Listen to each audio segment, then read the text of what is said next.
पूर्व काल में सुतीक्ष्ण नाम से प्रसिद्ध कोई ब्राह्मण थे, जिनके मन में संशय छा गया था।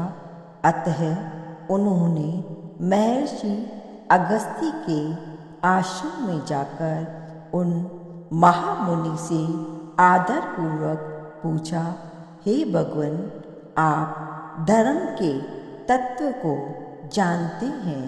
आपको संपूर्ण शास्त्रों के सिद्धांत का सुनिश्चित ज्ञान है। मेरे हृदय में एक महान संदेह है। आप कृपा पूर्वक इसका समाधान कीजिए। मोक्ष का साधन कर्म है या ज्ञान? मोक्ष का साधन कर्म है या ज्ञान, अथवा दोनों ही हैं? इन तीनों पक्षों में से किसी एक का निश्चय करके जो वास्तव में मोक्ष का कारण हो, उसका प्रतिपादन कीजिए।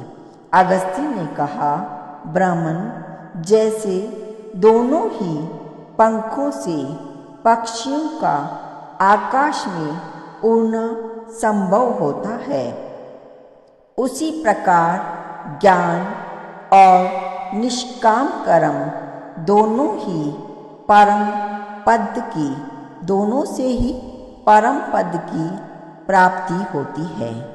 इस विषय में एक प्राचीन इतिहास है, जिसका मैं तुम्हारे समक्ष वर्णन करता हूँ।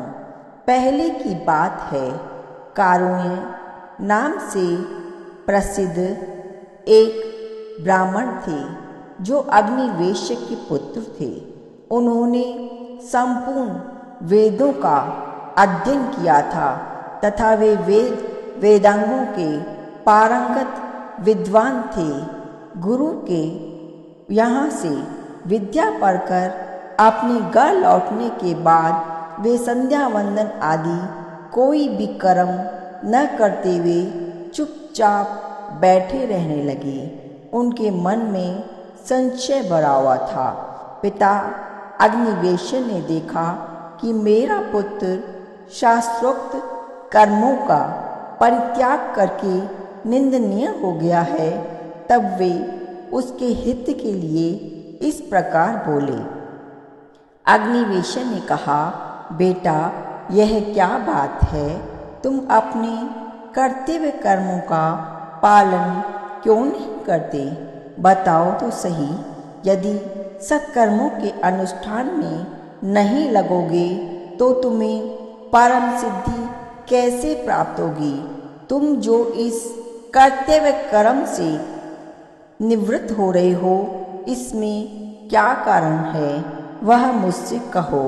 कारुण्य बोले, पिताजी, आजीवन अग्निहोत्र और प्रतिदिन संध्योपासना करें। इस प्रवृत्ति रूप धर्म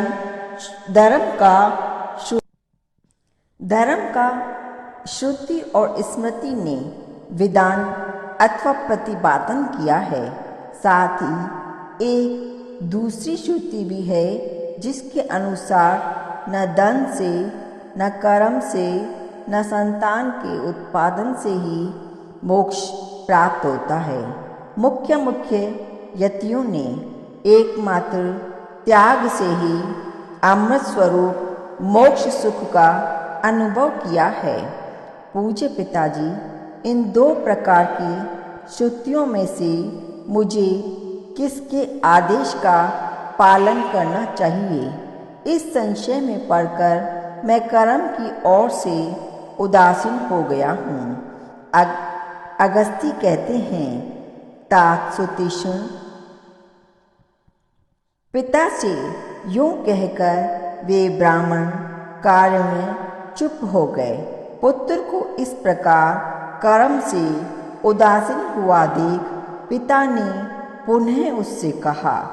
अग्निवेश्य बोले, बेटा, मैं तुमसे एक कथा कहता हूँ, उसे सुनो और उसकी संपूर्ण तात्पर्य का अपने हृदय में निश्चय कर लेने के पश्चात तुम्हारी जैसी इच्छा हो